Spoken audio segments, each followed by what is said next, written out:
ఈ సంవత్సరం మీరందరూ కూడా ఏం చేయాలంటే మీ భర్తలు మిమ్మల్ని ఏమైనా అంటే కనుక ఏమండి రాసుకోండి, చెప్పండి నా దగ్గరికి వచ్చి. నేను ఆదివారం మాత్రం చెప్తాను, ఈ వారంలో ఫలానా ఆయన తన భర్తని ఇలా అన్నాడు అని చెప్పి నేను ఇక్కడ చదువుతాను అన్నమాట.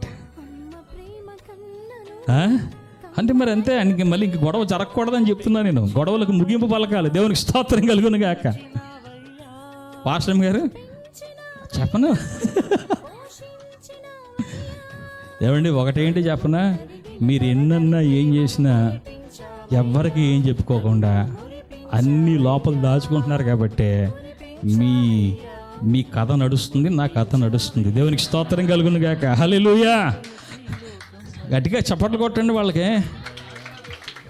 అంతేనండి, ఎవరిదైనా అంతే, ఎవరి కథ అయినా అంతే. వాళ్ళు ఎవరికి ఏం చెప్పరు కాబట్టి మన ఆటలు ఏమవుతున్నాయి, సాగుతున్నాయి. దేవునికి స్తోత్రం కలుగును గాక. హల్లెలూయా. అంతేనండి, ఎవరైనా అంతే.